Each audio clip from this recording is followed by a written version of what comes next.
안녕하세요. 가시실물은 임재웅입니다. 가시실물은 벌써 6강이 됐네요. 예. 오늘은 지난 시간에 이어서 포도 품종에 대해서 알아보도록 하겠습니다.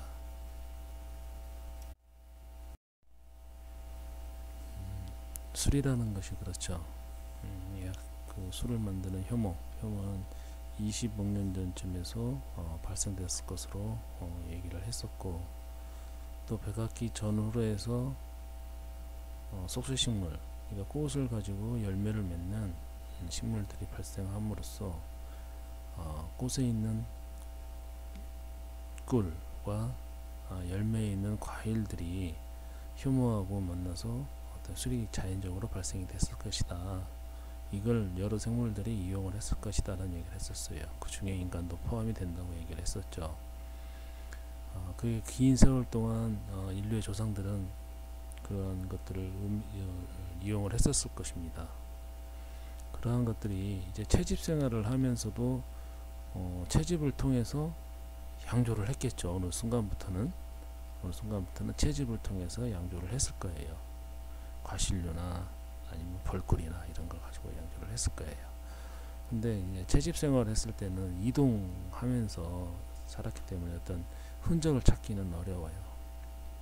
하지만은 이제 정착 생활하면서 농경 사회를 접어드는 이제 BC 9000년이나 8000년 시대에 놓고 보면 그러한 것들이 이제 보이죠. 흔적이 나타나기 시작합니다. 양조의 흔적들이.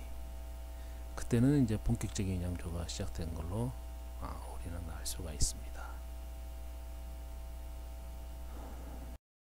그래서 우리가 지금 과실주에서 가장 기본이 되는 이제 포도에 대해서 이제 지난 시간부터 알아봤었는데, 포도는 포도 속으로 전 세계에서 지금 재배되고 있죠. 그래서 기원을 놓고 보면, 포도의 기원을 놓고 보면은 우리가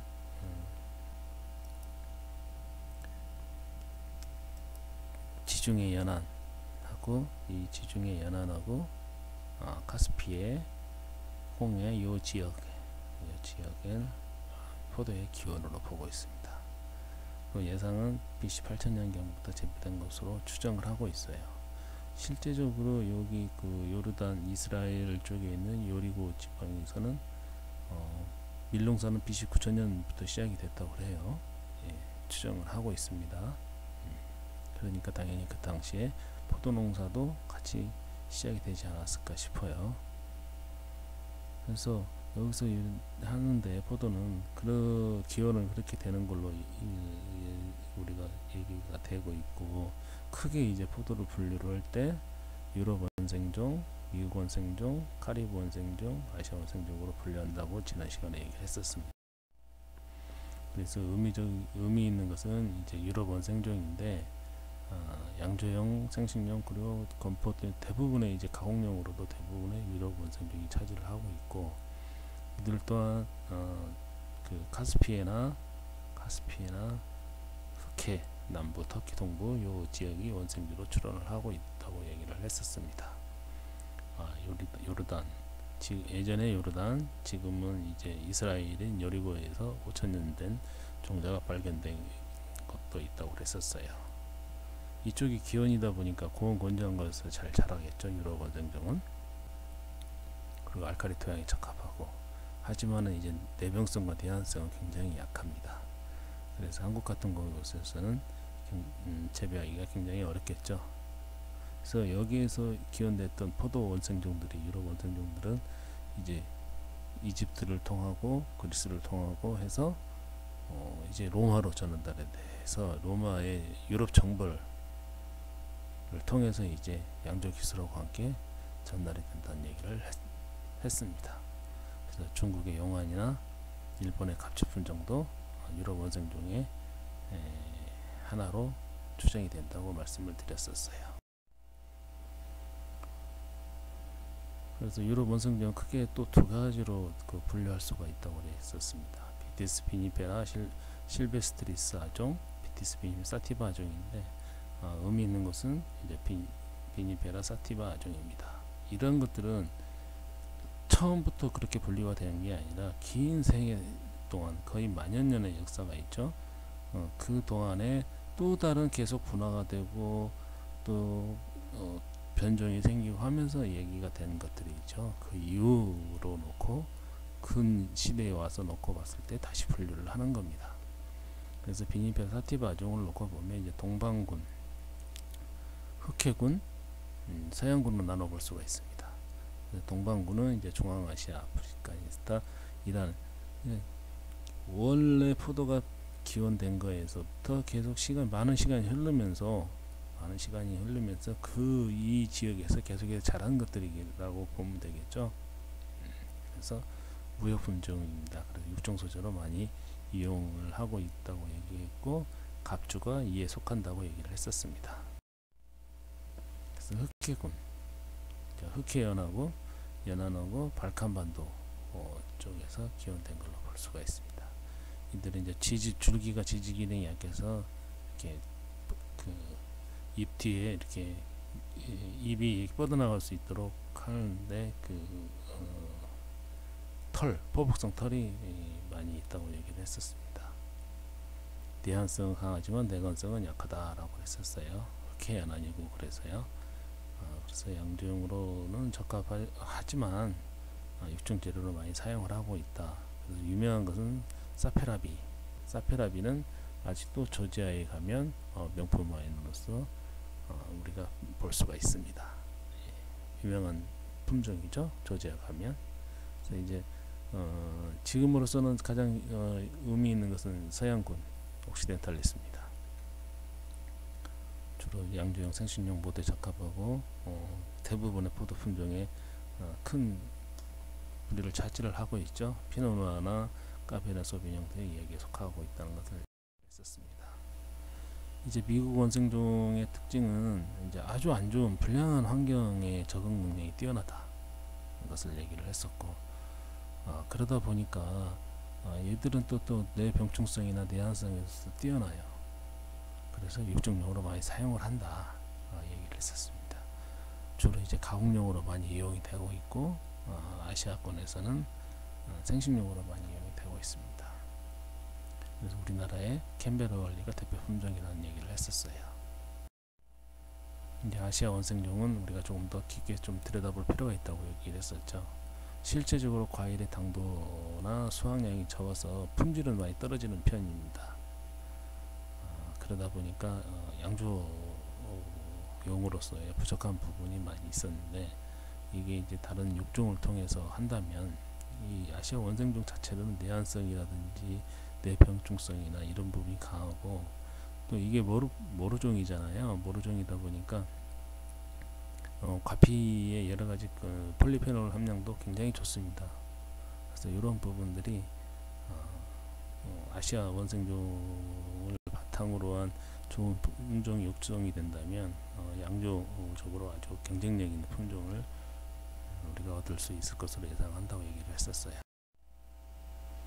그러면서 이제 지난 시간에 몇 가지 적포도 품종, 흑포도 품종을 저희가 알아봤었어요. 한번 가볍게 살펴보면은 이제 바르베라 품종을 먼저 얘기를 했었죠. 바르베라는 이탈리아에서는 굉장히 의미 있는 품종이라고 얘기를 했었습니다. 네비올로와 함께 아주 이탈리아를 대표하는 양조용 포도라고 얘기했었고, 원산지는 이탈리아 피에몬테.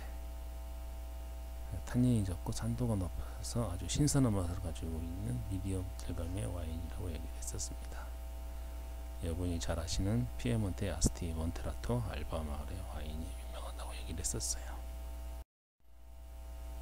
다음 브라케토. 원산지는 피에몬테로 됐지만 사실은 실제적으로는 기온은 확실치는 않습니다. 확실치는 않고, 이것도 뭐 결국에 뿌리는 하나겠죠. 뿌리는 하나일 텐데, 그래도 일단은 피에몬테, 최근에 확인된 바로는 이제 피에몬테로 보고 합니다. 그래서 이탈리아에서는 스푸만테 생산하는데 스푸만테 생산하는데 일반적입니다.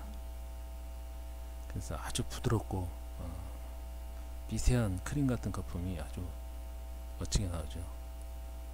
스파클링 와인 스푸만테로 하고 있습니다. 또 파시토 생산에서도 이용이 돼요. 파시토는 뭡니까? 건조시켜서 만든 와인이죠. 달콤하게 만든 와인입니다. 파시토 생산에도 이용되는 품종입니다. 향도 아주 강한 편이 강하고요. 아주 그 플로라의 달콤한 향이 아주 강합니다. 예. 이제 또 브루넬로로도 얘기를 했었어요. 산지오베하고 같은 품종이라고 보시면 돼요. 산지오베의 클론으로 브루넬 산지오베제하고 같은 특성을 가지고 있습니다. 토스카나 지역에서 재배된 아주 우수한 그 흑색 품종이라고 얘기를 했었습니다.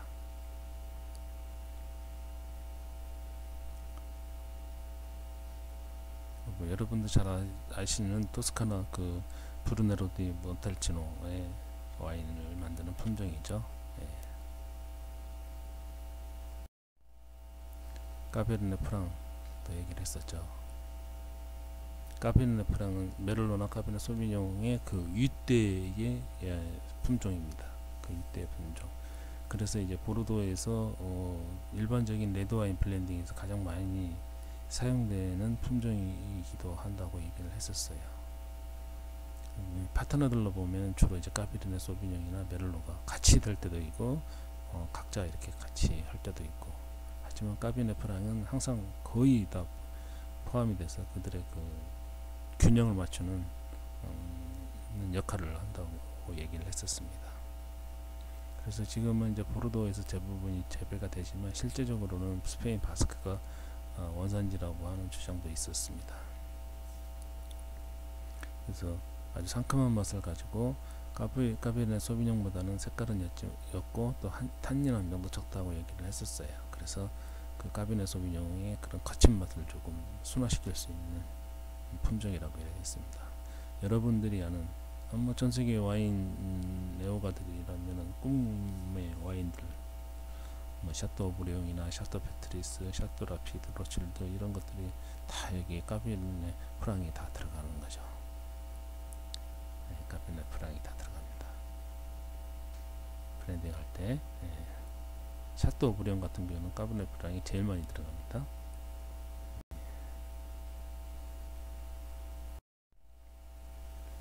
예, 까베르네 소비뇽입니다. 까베르네 소비뇽은 까베르네 프랑하고 소비뇽 블랑이 자연 상태에서 이렇게 서로 돼서 만들어진 품종입니다. 만생종이죠. 그래서 메를로나 까베르네 프랑을 수확한 뒤에 수확을 하게 된다고 얘기를 했었어요. 특징으로는 아주 껍질이 굉장히 두껍고 탄닌이 풍부하다고 그랬습니다. 그래서 장기 수성이 좀 필요한 부분이 있고요. 그렇게 함으로써 탄닌이 부드러워진다고 얘기를 했었습니다. 원산지는 보르도 메독이라고 했었고,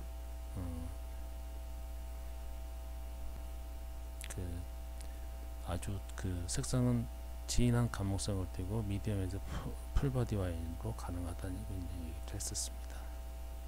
그래서 포도는 포도알이 작고 깊고 어두운 색을 띠면서 과피가 아주 두껍고 씨앗이 많은 것이 특징이라는 얘기를 했었습니다.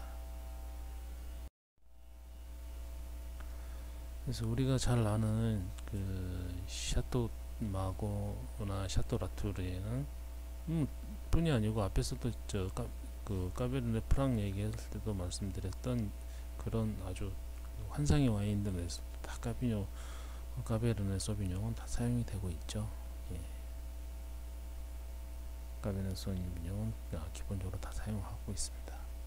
그래서 탄닌이 껍질이 두껍고 탄닌이 많기 때문에 긴 숙성 기간이 필요한 품종이라고 얘기를 했었고, 그래서 또 그 얘기도 했었죠. 북반구에서 재배되는 것은 굉장히 넓은 맛이 많고 강한데 남반구 칠레나 호주에서 그 재배되는 까베르네 소비뇽은 아주 부드러운 맛을 가진다고 그랬었어요. 그래서 북반구 쪽에서는 대부분이 다른 곳하고 그 블렌딩이 되는 경우가 많지만 남반구에서는 단일 품종으로 만들어져서 아주 호평을 받는 품종이라고 얘기를 했었습니다.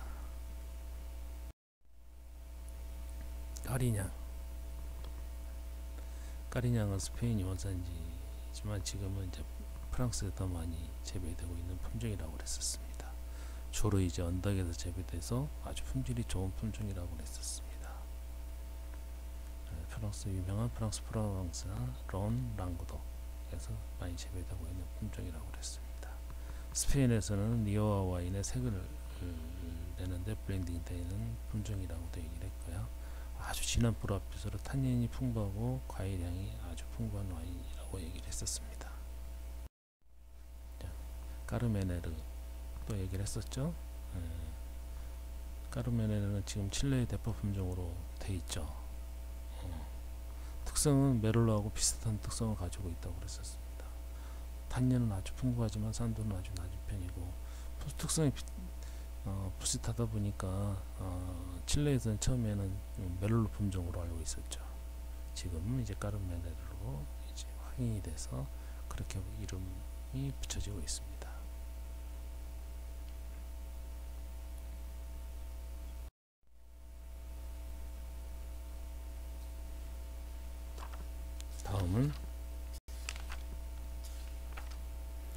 다음은 이제 돌체토입니다. 돌체토는 몬페라토에서 천년전부터 재배하고 있는 아주 토착 품종이라고 얘기를 했었어요. 포도잎은 아주 위에가 상부가 넓은 녹색이고 싹은 붉은색의 잎맥을 가지고 있고 또 잎은 아주 작은 편이고 옆으로 퍼진 형태라고 얘기를 했었습니다. 송이가 아주 크죠. 송이가 큰 편이고 그리고 상부가 아주 넓고 밑으로 가면 좁고 그래서 각주형 형태면서도 하지만 보통의 그런 것들은 밀도가 아주 촘촘한데 이것은 약간 보통의 형태를 가지고 있어요. 그러다 보니까 이렇게 포도알도 잘 떨어집니다. 그래서 이탈리아 알바나 아키오바나 돌리아니 등에서 주로 분포를 하고 있는데 이탈리아와로는 이제 산도가 드물게 좀 낮은 편이에요. 이탈리아는 좀 산도가 높은 편이죠. 이탈리아 와인들이 대부분요. 체리향이 아주 풍부한 품종이라고 얘기를 했었어요. 그래서 이 품종은 보졸레 와인하고 유사점이 많기 때문에 장기 숙성보다는 영한 스타일의 와인으로 많이 이용한다는 얘기를 했었네요. 네, 가메도 우리한테 익숙한 품종이죠. 보졸레 지역의 아주 대표 품종이라고 볼 수가 있었습니다. 또 가메는 아주 재배 역사가 아주 오래된 품종입니다. 그래서 이제 보통 이 흑포도의 시조라고도 얘기를 하죠. 다수학 품종이고 아주 초생종입니다. 포도알이나 이는 송이가 우리한테 아주 익숙한 형태를 가지고 있죠. 예, 우리한테 익숙한 형태를 가지고 있습니다. 그래서 이제 보졸레 지역의 대표 포도 품종으로서 보졸레 누보나 이제 보졸레 빌라주 양조에 사용되는 품종이라고 얘기를 했었습니다. 색도 아주 조금은 연하고 핑크색에 가깝고 시큼한 맛이 이제 주로 이제 영한 스타일의 와인들에 많이 사용하다 보니까 산도가 아주 그대로 있는 그대로 살아있는 형태들이겠죠.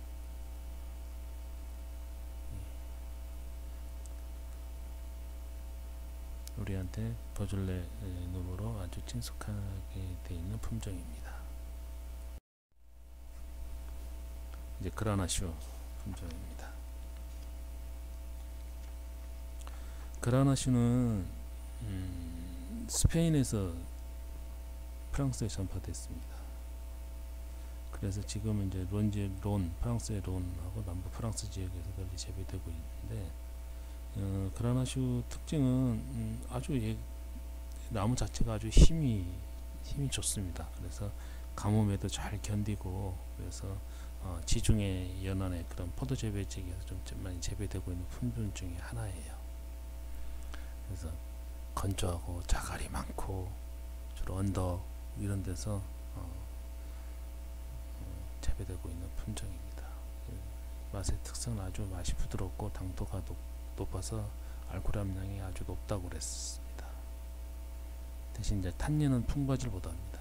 산도도 낮고 그래서 다른 품종하고 혼합해서 와인을 만드는 데 사용된다고 얘기를 했었습니다. 하지만 이제 로제 와인이나 알코올 강화 와인을 만들 때는 그라나슈 품종만 사용하기도 한다고 했습니다. 그러니까 알코올 도수는 높으면서 아주 자기의 특색이 없는 거라고 볼 수가 있겠죠. 그래서 주로 이제 프랑스 론, 스페인의 리오나 나바라 쪽에서 많이 재배되고 있는 와인이라고 그랬고, 방금도 말씀드렸지만은 아주 당도나 이런 부분은 아주 높은데 신맛이나 이런 떫은 맛, 탄닌이 좀 낮다 보니까 산토도 낮고 그래서 신맛이 떫은 맛이 거의 없는 아주 달콤한 평범한 품종이라고 볼 수가 있겠어요. 그러다 보니까 시라나 까리냥 이런 것들하고 같이 이제 블렌딩을 합니다. 이제 말백도 얘기를 했었네요. 네, 말백 품종은 보르도의 이제 지롱드강 쪽에 꼬뜨드부르그나 꼬뜨드블라이 지역하고 루아르 지방에서 주로 재배를 하고 있는 품종입니다. 하지만은 이제 뭐 아르헨티나의 대표 품종으로 지금은 말백이 유명해졌죠. 원산지나 이런 부분들은 그 프랑스 보르도지만 지금의 이제 아르헨티나 전파돼서 멘도사 지역에 그런 기후와 토양이 완전히 적응해가지고 이제 거의 뭐 아르헨티나 품종으로 지금 인식이 되고 있습니다. 탄닌도 풍부하고 색도 아주 검붉고 진한 색을 띠고 있지만은 산도는 좀 낮은 편이고 아주 진한 느낌의 아주 그런 블랙베리 향도 가지고 있다고 얘기를 했었어요. 색이 워낙 진하다 보니까 블랙 와인이라는 그런 별명도 갖고 있다고 그랬었습니다. 아주 진한 걸 하고 뺀 나머지 부분들에서 진한 정도를 뺀 나머지 부분은 메를로하고 아주 비슷한 특성을 가지고 있다고 얘기도 했었어요.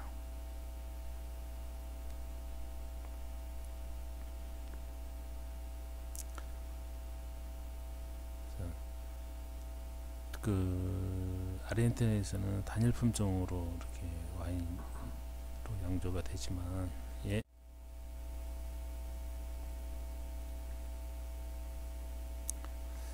그래서 그 아르헨티나에서는 그 단일 품종 가지고 양조를 되는 경우가 많지만 이제 프랑스나 뭐 다른 지역에서는 이제 북반구 쪽에서는 다른 품종의 하고 같이 블렌딩돼서 이렇게 맛의 균형을 잡는 품종으로도 많이 사용이 되고 있습니다. 메를로까지 얘기를 했었던 것 같아요. 지난 시간에.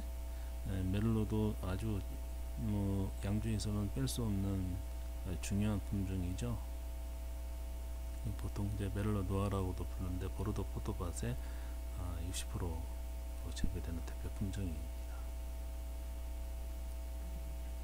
까베르네 소비뇽보다는 당도가 높아서 알코올 도수가 높아요.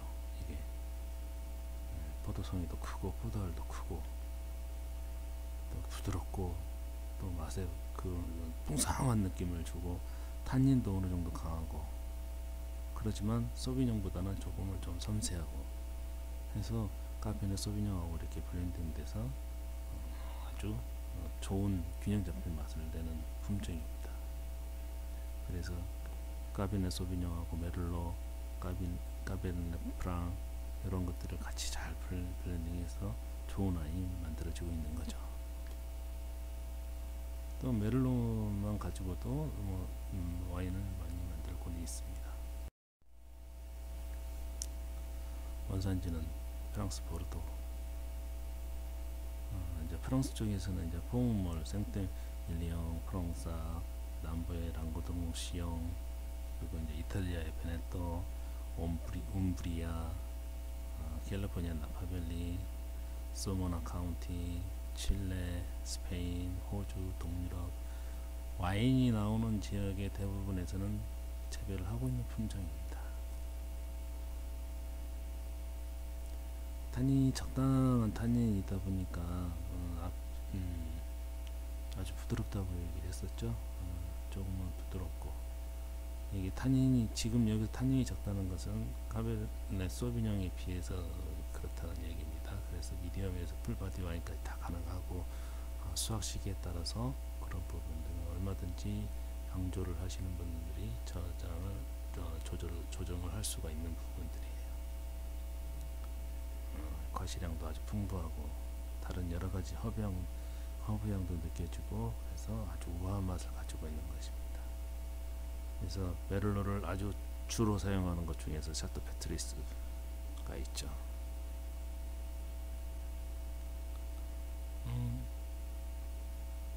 아주 유명한 와인이죠. 이것도 꿈의 와인이고요. 메를로를 거의 다 95% 사용하고 있고, 그 부분에 약간의 그런 부분을 조정하기 위해서 까베르네 프랑을 좀 사용을 하고 있습니다.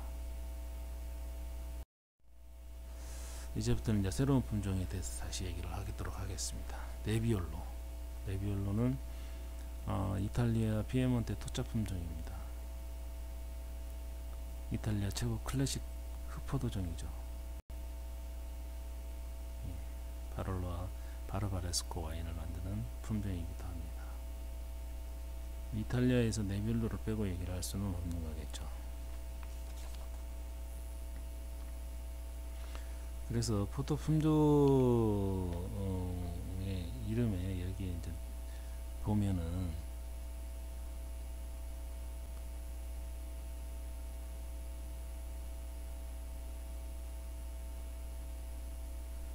이제 그 네비아라는 말이 있어요. 이탈리아에서 안개라는 의미의 네비아에서 유래된 품종입니다.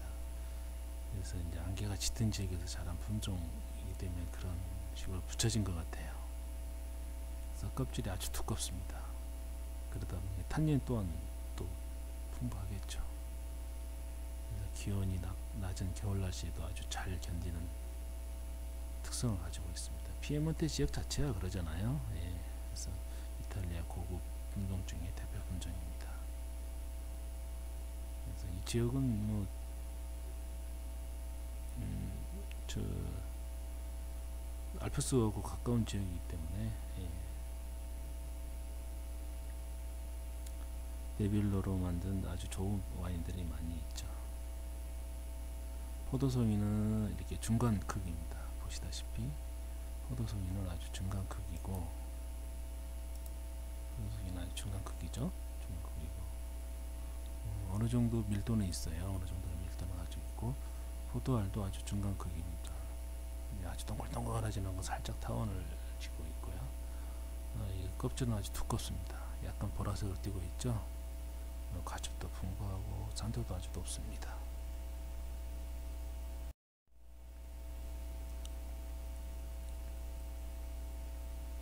아주 만생종입니다. 만생종에서 익는 기간이, 만생종이다 보니까 익는 기간이 아주 길겠죠. 그래서 아주 짙고 깊은 맛을 줍니다. 껍질이 아주 두꺼워서 아주 탄닌도 풍부합니다. 약간 까베르네 소비뇽 그런 느낌이 있죠. 네. 산도도 아주 높고 아주 진한 색을 가지고 있고, 껍질이 아주 두꺼워서다 보니까 페놀릭 컴파운드 함량들도 많고, 그런 것들이 이제 풍부한 질감도 주고 하죠. 그래서 이제 수확식이나 양조 방식에 따라서 미디엄부터 풀바디 와인을 다 할 수 있는 품종입니다. 이런 것들은 뭐가 있어요? 아주 숙성을 통해서 부드럽게 만들어주는 필요가 있겠죠. 그러다 보면 아주 고급 와인으로 만들어지는 거죠. 그래서 바를로나 바르바레스코 같은 그런 와인이 탄생하게 되는 겁니다. 지금은 이제 토스카나나 피에몬테 이런 쪽에서 많이 재배되고 있는 품종입니다.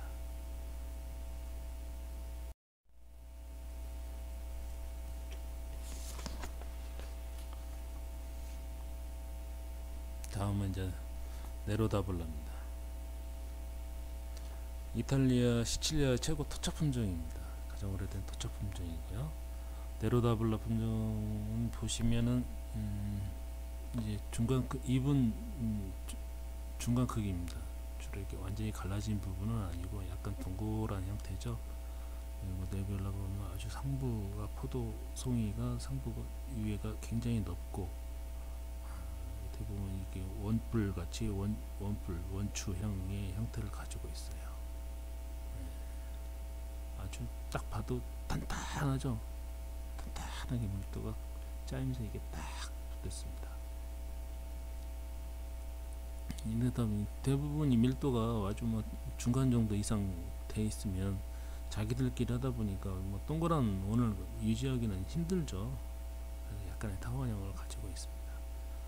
껍질도 아주 남색으로 아주 단단한 겁니다. 당도와 산도도 높고 풀바디 스타일입니다. 얘 또한 까베르네 소비뇽하고 자주 비교되는 품종입니다. 단일 품종으로 되거나 아니면 비슷한 느낌의 시다하고 가끔 블렌딩 되기도 하는데요. 칼라브레제라고도 그렇게 또 다른 이명으로도 불립니다. 체리나 블랙베리, 후추 향미를 가지고 있는 네로다블라 품종이었습니다. 뿌띠베르도 프랑스 보르도에서 재배되는 아주 진하고 깊은 색의 풀바디 와인을 만드는 흑포도종입니다.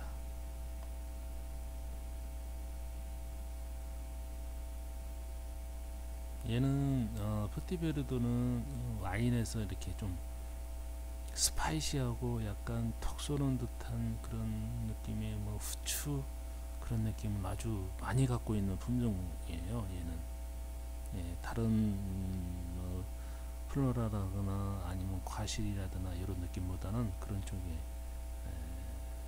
느낌을 많이 갖고 있는 품종입니다. 이제 프랑스 보르도가 주 분포지고요. 칠레나 캘리포니아에서도 좀 재배되고 있습니다. 산도도 높고 탄닌도 높아서 얘도 다른 그런 까베르네 소비뇽이나 뭐 말백이나 이런 것들과 같이 장기 숙성용 와인을 만들 때 사용하는 품종이기도 합니다.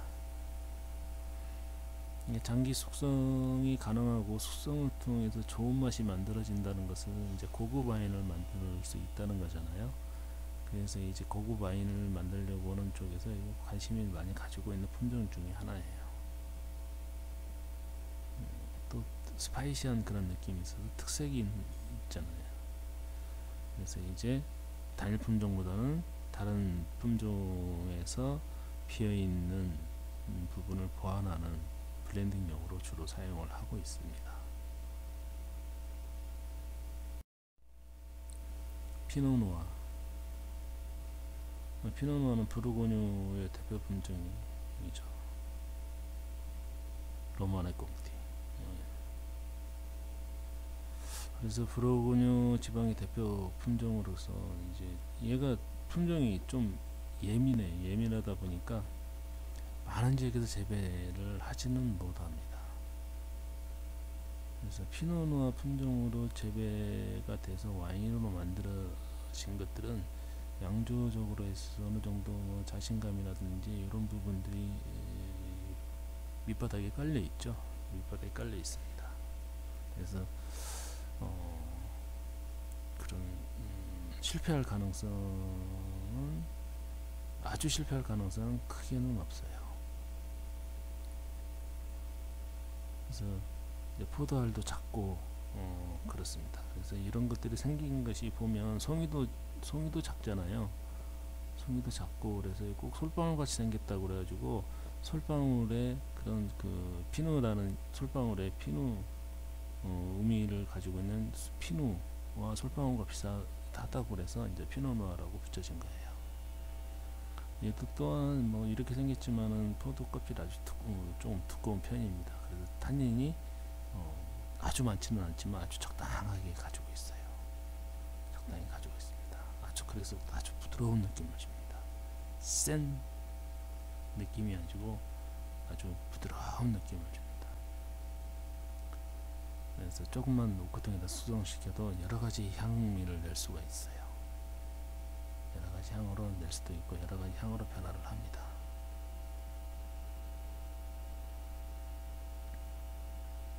그래서 예민한 품종이다 보니까 뭐 위치나 그해 계절이나 여러 상황에 따라서 포도 품질이 굉장히 변화가 큰 품종이에요.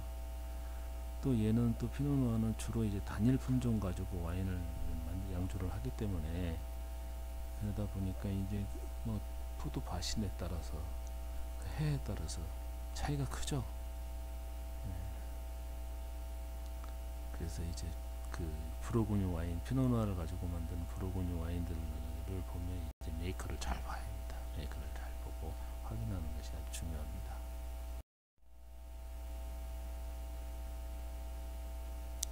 다음은 이제 사그란티노입니다. 이름만 딱 불어도 어디가 중심이 되겠는지 알겠죠. 예, 원산지는 이탈리아 움브리아 지방 몬테팔코 마을의 그 토착 품종입니다. 주로 이제 완만한 언덕에서 햇살이 노출이 좋은 아주 좋은 밭에서 재배가 돼요. 그래서 이탈리아에서 재배되고 있는 품종 중에서는 폴리페놀 함량이 가장 높은 품종입니다. 그래서 이런 이 사그란티노 품종으로는 아주 드라이한 와인이나 아니면 스위티한 와인 모두 다 양조되고 있어요. 드라이한 와인은 이제 약한 루비 색상을 띠고 있겠죠. 띠고 점점 루비 색상은 점점 이제 밝은 성색으로 변화됩니다. 스위트 와인을 만들려고 하면은 이제 이 자체로만 가지고는 적정한 알코올과 당분을 만들기는 쉽지가 않잖아요. 살 수가 없죠. 그러니까 조금 건조를 해서 당을 높인 다음에 양조하는 효과가 있습니다. 파시토, 이탈리아 가면 파시토가 있죠. 예, 건조된 와인, 포도로 가지고 만드는 파시토가 있습니다. 그래서 이제 사그란티노 품종 가지고 순수하게 100%로 만든 품종들 중으로서 이탈리아 최상급 등급 DOC 등급을 받고 있는 품종들이 있어요. 사그란티노는 빌베리나 체리, 담배 향기를 가지고 있습니다. 산지오베제입니다. 산지오베제는 뭐 이탈리아 토스카에서 지방에서 가장 많이 재배되는 품종이죠.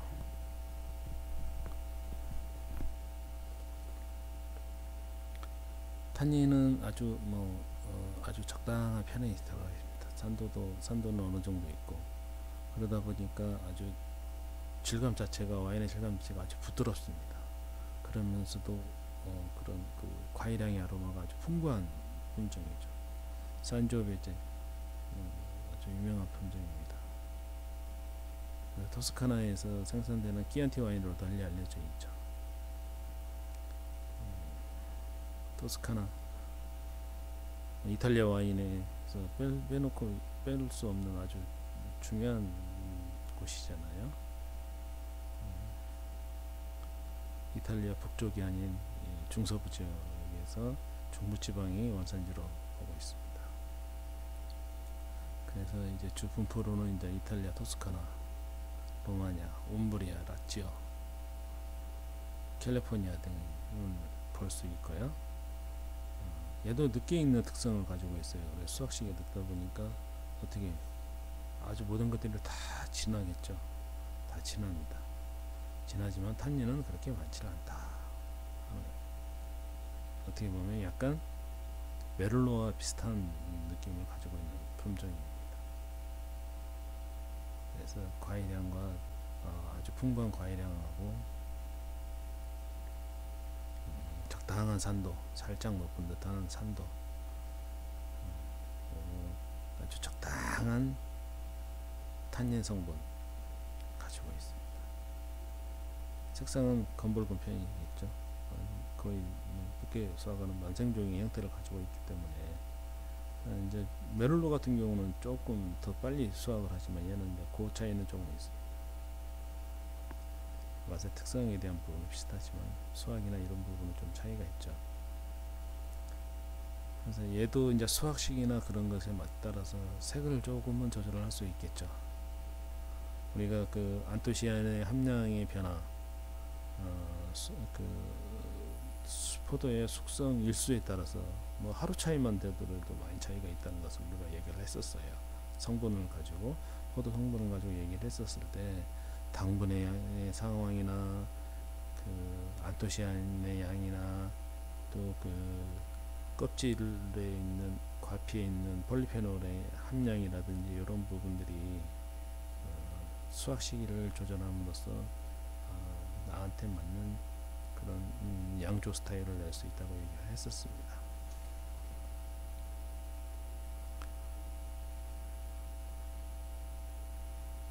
그래서 미디엄 와인의 스타일입니다. 이제 뭐 산조베제 단일 품종으로도 하고 다른 것하고 블렌딩을 하기도 하는데, 대부분이 뭐 블렌딩 한다고 하더라도 산조베제가 중심이 돼서 된 블렌딩이 됩니다.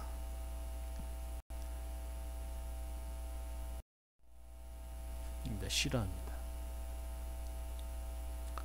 시라는 로마군에 의해서, 로마군이 이제 시라쿠사에서 프랑스 롱 계곡에 전파된 품종으로 알려져 있습니다. 지금은 이제 론 지방 중심으로 해서 남프랑스 여러 곳에 재배되고 있고요.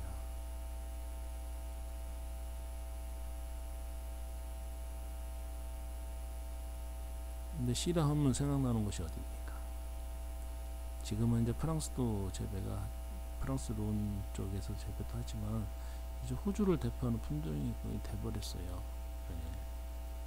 그래서 이제 1840년경에 호주의 헌터밸리 중심으로 재배되기 시작했는데, 이 품종 자체가 호주하고 기후나 토양에 잘 적응해서 지금은 호주를 대표하는 시라즈로 이름이 바뀌어서 이제 좋은 호주의 좋은 와인을 생산을 하고 있습니다. 시라즈. 예. 그래서 시라즈 이런 식으로 표현이 되고 있습니다.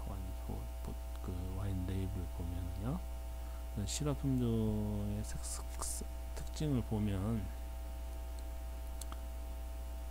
아주 잉크색입니다. 아주 진한 남색 잉크색 빛깔을 띠고 있어요. 매우 진합니다. 그리고 탄닌도 아주 풍부하고, 그래서 얘도 이제 숙성이 되면 아주 부드럽고 깊이 있고 우아한 맛을 내게 됩니다. 그래서 최근 들어서 그 와인 컴피티션에서 보면 시라 품종들의 그 수상의 그런 것들이 높아요. 숙성을 하면서 다양한 느낌을 줄 수 있는 변화되는 폭들이 클 수밖에 없다 보니까 이 시음자에 따라서 느껴지는 그런 부분들이 다양하게 느껴질 수가 있어요. 그러다 보니까 수성의 폭이 아주 넓은 품종 중에 하나입니다. 그래서 이제 이 시라는 아까 이제 로마군이 시라쿠사에서 프랑스 론 계곡에 전파된 품종이라고 얘기를 했었는데, 실제적인 원산지에 대한 부분은 두 가지 설이 있습니다. 이란의 시라즈 마을에서 13세기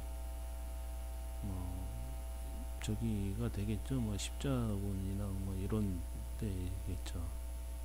유럽으로 전래됐다는 설이 있고, 또 이탈리아 시칠라 섬의 항구 도시 시라쿠사에서 유래돼서 프랑스 론 지방에 전파됐다는 설이 있는데, 실제적으로 13세기 훨씬 더 이전에 전해지지 않았겠어요? 그래서 시라쿠사, 로마군에 의해서 시라쿠사에서 프랑스 론 계곡에 전파된 품종이다라고 보여집니다.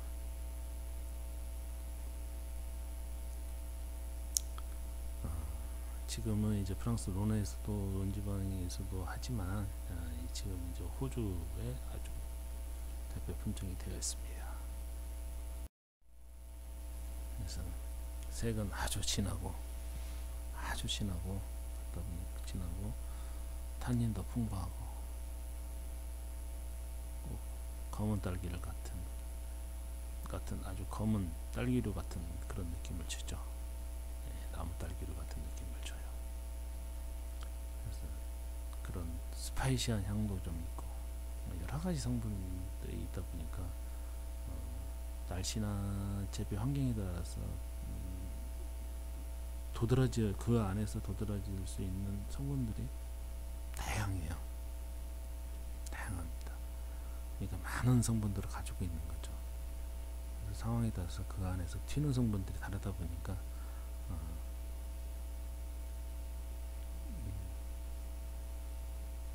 아주 잠재력이 아주 높은 와인이라고 보시면 되겠습니다. 당연히 풀바디한 와인이 되겠죠. 풀바디한 와인이기 때문에 아주 좀 진한 요리, 아주 소스가 아주 풍부한 그런 요리들한테 잘 어울리는 와인 품종이 되겠습니다. 그러니까 검은 나무 딸기류에 가깝게 보여지고 느껴지기 때문에 이제 블랙베리나 블랙커런트 향기를 가지고 있습니다.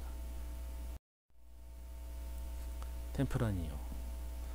템프라니오는 스페인의 대표 품종이죠. 스페인의 대표 품종입니다. 그래서 스페인의 퀄리티 와인, 좋은 와인을 만드는 대표 흑포도 품종입니다. 그래서 이제 리오아 지역을 중심으로 해서 스페인의 이제 북부 중앙이나 북동부의 베네데스, 또 스페인 전역에도 또 재배되고 있어요. 스페인 전역에서. 얘도 아주 짙은 붉은색을 띠고 있습니다. 짙은 색깔을 가지고 있는 포도 품종이에요. 또 산도는 어느 정도 있지만 탄닌의 함량은 적당합니다. 적당해요. 색깔은 아주 진합니다.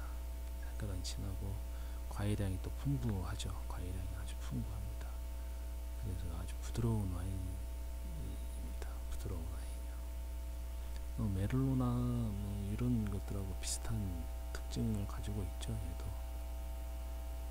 스페인 리오아에서 생산량을 좀 제한을 합니다. 아주 그 제한적인 요소들이 많아요. 스페인에서 어느 정도 그 퀄리티 와인으로서 그 명맥을 유지를 하기 위해서 리오아 지역은 그런 부분이 아주 철저하죠. 그래서 우리가 스페인 와인에서 리오아 와인을 선택을 하면 절대 그 실패할 확률은 없는 거죠. 우리가 마시고자 와인을 선택을 할 때 아주 가성비가 뛰어난 게 리오아 와인입니다.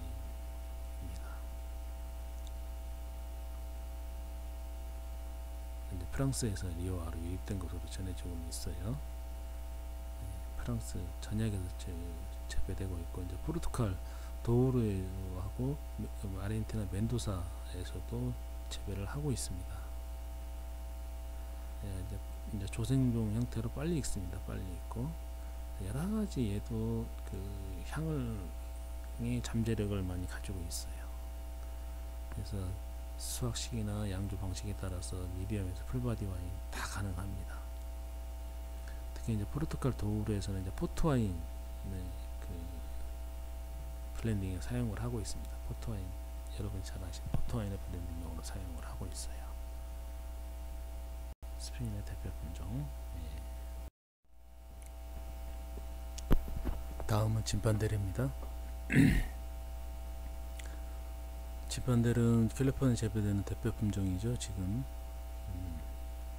포도알이 아주 굵고 아주 거무스러운 색입니다. 당도도 높고 탄닌도 풍부하고 산도는 적당한 편인데, 여기 보시면은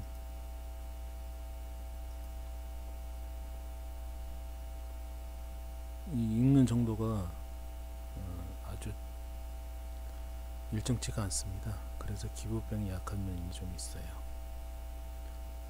진판들의 독특한 특징은 딸기향이죠. 딸기향이 아주 진하게 납니다. 이제 딸기향 자체가 약간 과실의 그 달콤한 향이잖아요. 아주 달다 보면 딸기향처럼 느껴지는 건데, 그런 것들이 아주 강하게 납니다. 탄닌이 아주 풍부하다고 해서 아주 묵직한 와인으로 됩니다. 당도가 높다 보니까 알코올 도수가 높은 편이죠. 캘리포니아 그 서쪽 북쪽에서 재배되는 그 서늘한 해변 지역에서 좋은 와인이 만들어지고 있습니다.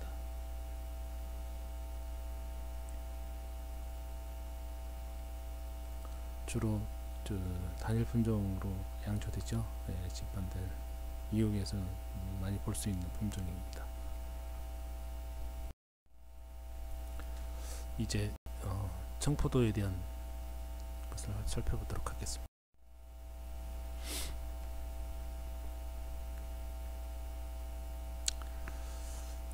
알바나입니다. 원산지는 이탈리아 에밀리아 로마냐 주입니다. 볼로냐에서 바다 쪽으로 이어지는 아페니 산맥에 특히 많이 경작되고 있죠. 알바나 와인 생산 중심지로는 베르티노로 마을이 유명합니다. 그래서 그 알바나 디 로마냐가 유명한 와인이죠. 유명한 와인입니다. 그래서 여하튼 알바나 디 로마냐로 유명한 와인인데 이탈리아 화이트 와인 중에 처음으로 DOC 등급을 와인 품종입니다.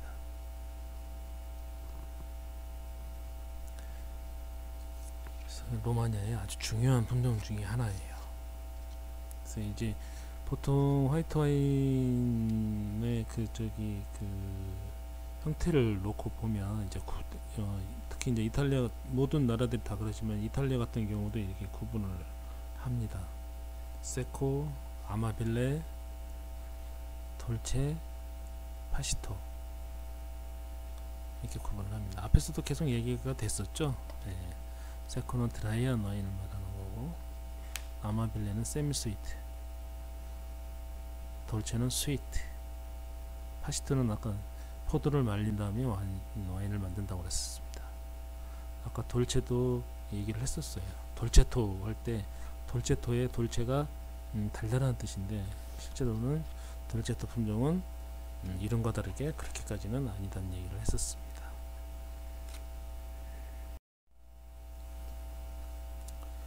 포도 껍질이 아주 두껍습니다. 그러다 보니까 기부병이 아주 강합니다.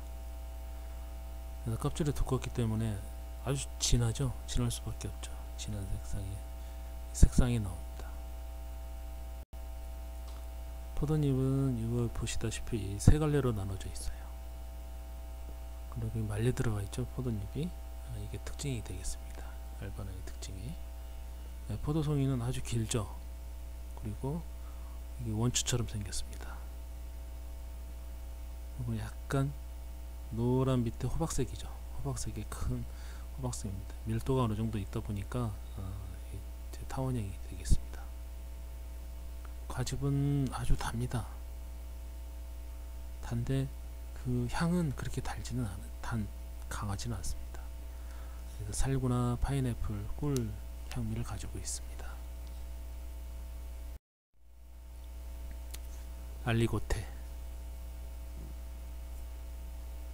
알리고테 많이 들어보셨을 거예요. 알리고테 이것도 뭐 유명한 품종 중에 하나입니다.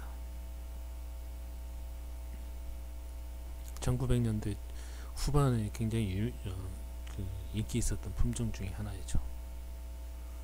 원산지는 프랑스 부르고뉴 지방의 부주롱입니다. 지금 주 분포는 이제 불가리아 등 동유럽에서 대중적으로 많이 재배가 되고 있고, 또 그쪽에 스파클링 와인의 그 기본 품종이 되겠습니다.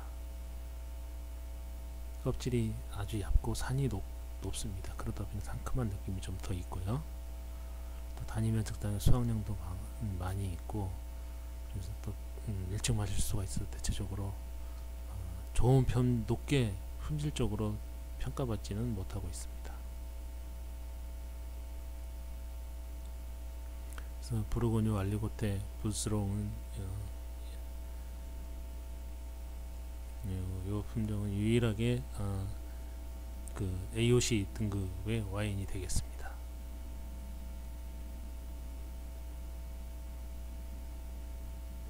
AOC 등급으로 부스롱 이외의 다른 지역은 이제 지역 AOC가 되겠죠.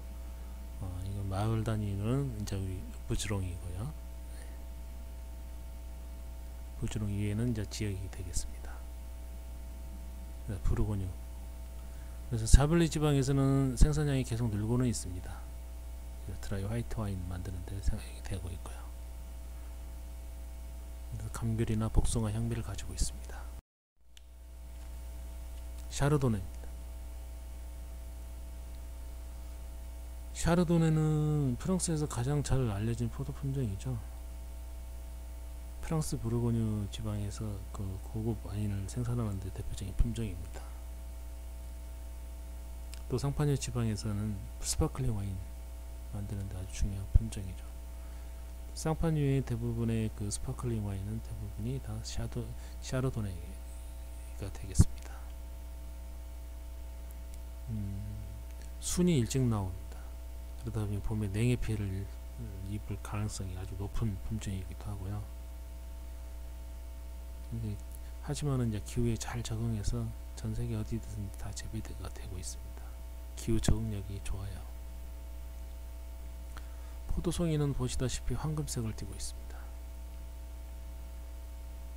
당도도 높고 다이당 생산량도 아주 좋습니다. 아주 좋은 조건을 가지고 있는 품종이죠.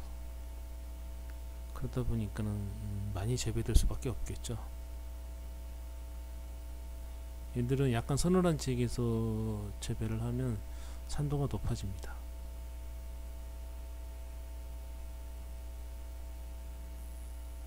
그래서 이런 것들은 산도가 높은 화이트 와인, 특히 또 산도가 어느 정도 있는 화이트 와인을 가지고 숙성을 시키면 색깔이 어떻게 됩니까? 얇은 황금색 아니면 밝은 갈색 이렇게 가죠. 샤르도네는 아주 예쁜 황금색으로 바뀝니다.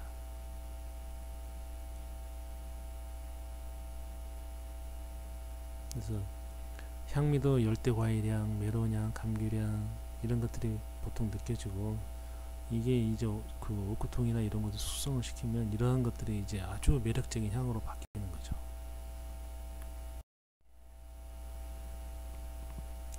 그래서 샤르도네는 프랑스 부르고뉴가 원산지입니다. 이제 주로 재배되고 있는 곳으로는 이제 부르고뉴, 샤블리나 막공, 상파뉴 지방, 그리고 캘리포니아, 호주, 칠레, 이탈리아, 헝가리, 캐나다, 뉴질랜드, 그리스, 남아공 등 전 세계에서 재배가 되고 있어요.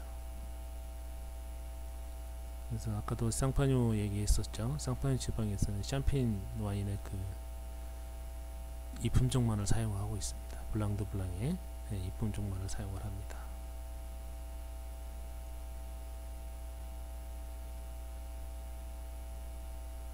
잘 아시다시피 부르고뉴 최상급 와인을 만드는 품종이죠. 굳이 다른 품종하고 섞을 필요가 없어요. 당도가 높다 보니까 비교적 높은 알코올 도수가 나옵니다. 오크통을 통해 숙성을 통해서 대중적인 인기를 얻을 수 있는 품종이 되겠습니다. 주로 이제 과일은 이제 대부분의 것들이 그러지만 이게 과일향 계열이에요. 청포도는 주로 이제 과일향 계열입니다. 이게 이제 오크통에 숙성시키면서 이제 여러 가지 향들이 이제 부여가 되는 거죠. 그래서 투스티 향도 내고 그럴 수 있습니다.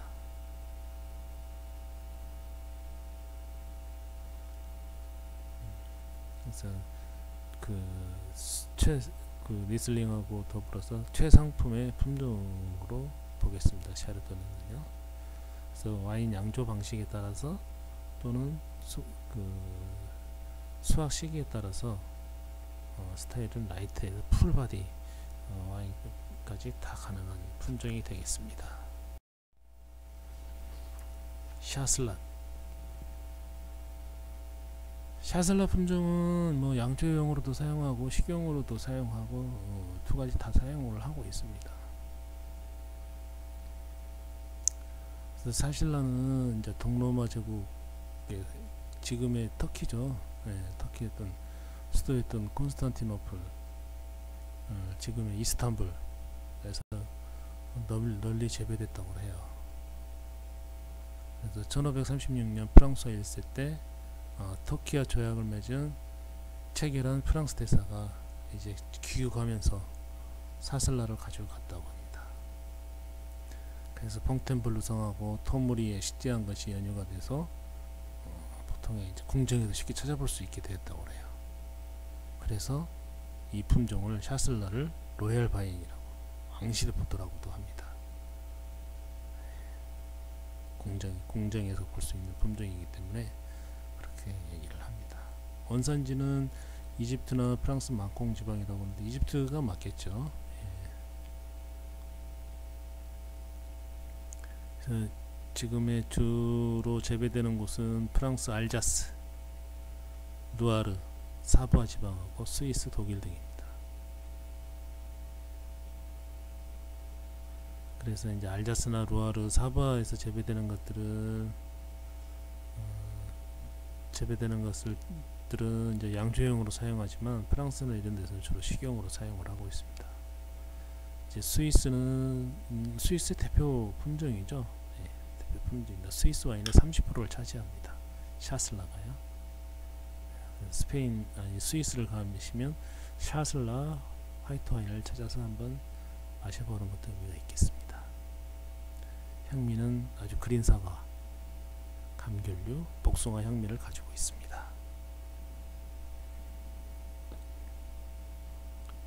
아주 예쁘죠? 아주 예쁩니다. 너무 커서 탄탄하고 막 이런 것보다는 뭔가 여유가 있고 빛깔도 그러다 보니까 더 빛나는 것 같고 그래요. 약간 궁전스럽죠. 예.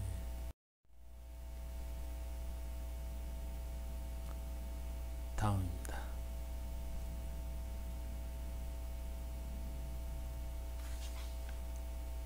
슈냉블랑에 대해서 또 알아보도록 하겠습니다. 이제 프랑스 루아르에서 주로 재배되는 품종입니다. 슈냉블랑은 그러다 보니까 피노드 루아르라고도 불린다고 합니다. 루아르의 앙주나 뚜렌의 화이트 와인 대표 품종이 되겠습니다. 프루티하면서도 산미하고 아로마가 넓은 편입니다만은 이게 독특하거나 깊은 풍미는 없습니다. 일부 청포도 품종의 일부 품종을 제외하고는 대부분이 다 그래요. 예. 자기 특색을 가지기가 쉽지 않아요. 리슬링이나 이런 거와 같이 자기 특색을 가지기가 쉽지는 않습니다.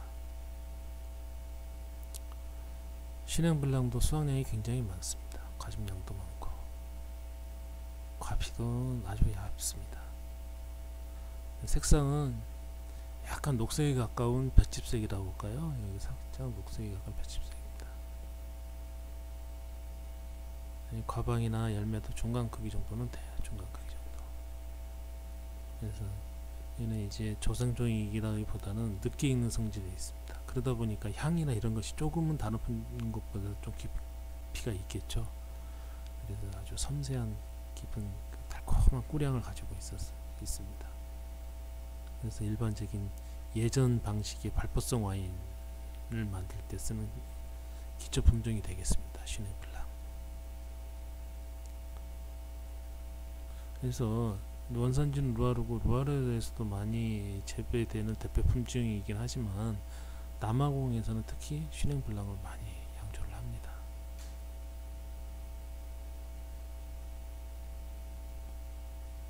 그래서 루아르의 꼬트드레용, 버블의 샤브니에, 본느조 등의 에우시 와인에 쓰입니다. 특색은 아주 강한 꿀향을 가지고 있다는 겁니다. 좋은 와인일수록 그 향이 더 강하게 나겠죠.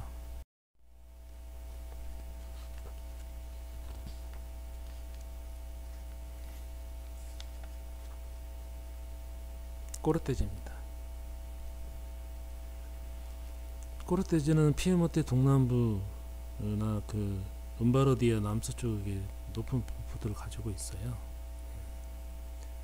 그래서 몬페라토, 가비, 토로토네시, 파베제 이쪽에 그런 디오시 등급의 와인의 바탕이 되고 있는 품종 중에 하나입니다.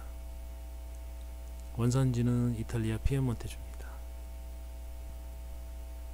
잎은 오각형이고 아주 매끄럽고 밝은 초록색을 가지고 있습니다. 포도송이는 아주 큰 편입니다. 보시다시피 아주 크죠? 포도송이는 아주 큽니다. 상부가 이것도 넓은 각추형입니다. 밀도가 그렇게 크지 않아서 잘 떨어지는 편이에요. 황금색이 살짝 도는 그런 노란색 타원형의 그 보도알을 가지고 있습니다. 슈냉블랑에 비해서 이것은 껍질이 두꺼운 편입니다. 껍질이 두껍고 과즙이 풍부해서 합니다. 아로마는 아주 가벼운 스타일이고요. 산출량도 좋고 품종 자체가 아주 탄탄합니다. 탄탄해서 번식력도 좋고, 그다음에 이제 맛이 조금은 단조롭습니다. 하지만 산도가 좋게 유지가 돼서 보통 신선하게 양조해서 마시는 스타일에 많이 사용을 합니다. 그래서 코르테제는 숙성 와인에 사용하지는 않고요. 오히려 그 오크통 숙성을 하면은 자기 색깔이 없어집니다. 그래서 품질이 아주 안 좋아져요.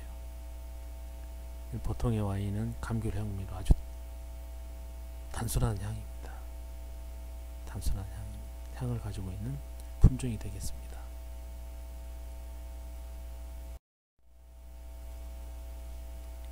피나오.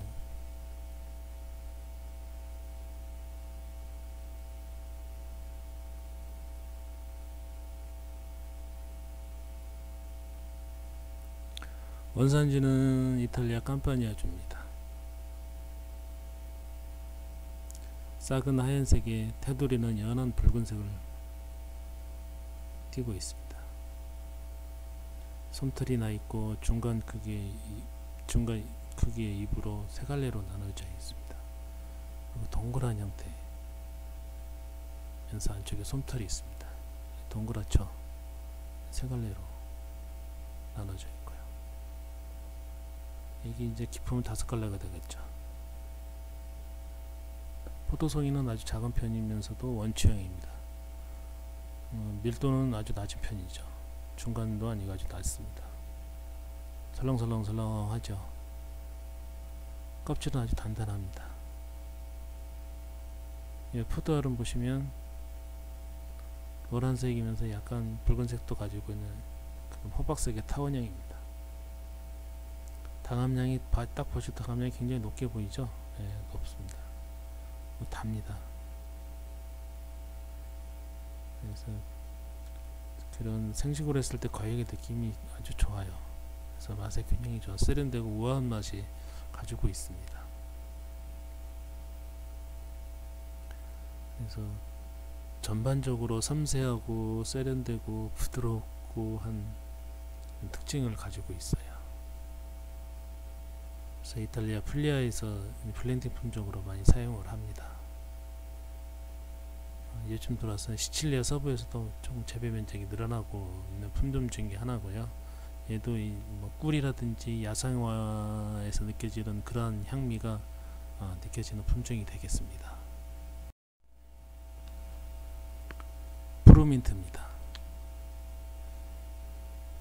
프루민트는 헝가리 슬로바키아가 원산지가 되겠습니다.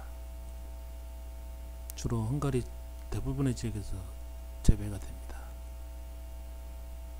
그래서 토카이나 여기 토카이 많이 들어보시죠? 토카이, 요 발라톤 호수 주변, 슬로바키아, 슬로베니아 이쪽에 재배가 되고 있습니다. 무엇보다도 헝가리 명품, 헝가리 하면은 디저트 와인 토카이 아수가 유명하죠. 여기에 사용되는 품종이 되겠습니다. 토카이 와인은 프랑스 그 루이 14세한테 그 왕실의 선물로 보내줘서 유명이 시작이 됐는데요.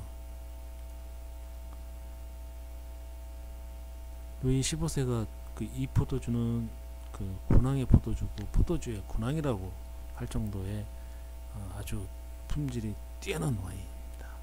세계 3대 디저트 와인 중에 하나입니다. 그래서 토카이 와인은 수확 시기를 늦춰서 기부병이 걸린 포도송이 여기와 같이 이렇게 막 군데군데 이렇게 말랐죠. 예. 그것을 수확을 해가지고 그걸 가지고 만듭니다. 그래서 이걸 따가지고 이것을 또 일부 또 건조를 더 시킵니다. 더 말려가지고 그래서 이것을 즙을 짜가지고 이 즙을 가지고 정상적인 포도에서 딴 거하고 섞어서 이제 독화의 와인을 만드는데, 이 즙이 어느 정도 들어가냐에 따라서 이제 그 등급이 매겨지는 거죠. 이런 방식으로 만든 것을 이제 아수라고 합니다. 독화의 와인의 아수. 중간에 이제 그 등급을 매기고 하는 부분들이 변경이 되긴 했지만, 지금은 이제 아수 이제 여기 6가지로 6가지 이렇게 가능한데요. 여기 지금 이 사진에 있는 것은 지금 5죠. 5 정도면은 약 15% 당도를 가진다고 볼 수가 있겠습니다. 예. 여기 푸토노슈라고 이렇게 써있죠. 푸토노슈 5. 이게 이제 그 기부병에 걸려서 이를 다시 건조해서 짜낸 즙이 어느 정도 들어가느냐에 따라서 이렇게 나눠줄 수가 있는 거예요.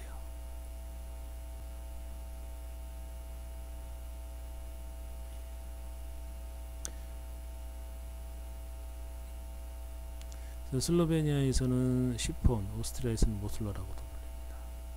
당도가 아주 높겠죠. 일반 포도 자체도 당도가 아주 높습니다. 산도도 높고. 그래서 정상적인 포도를 가지고 만들어도 14% 이상의 화이트 와인이 만들어집니다. 그래서 이것은 이제 숙성을 통해서 또 아주 좋은 풍미가 뛰어난 와인이 만들어지죠. 이 헝가리의 아주 대표 한 와인에 만드는 하나의 품종이 되겠습니다.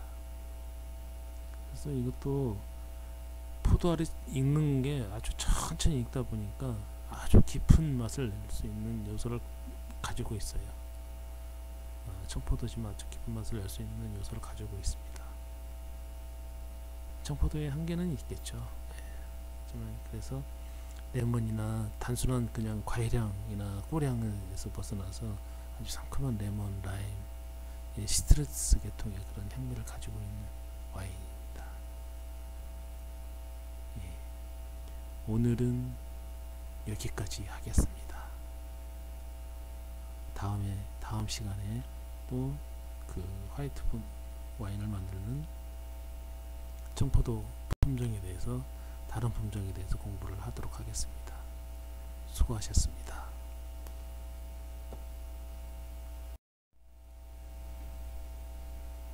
그럼 다음 시간에 뵙도록 하겠습니다.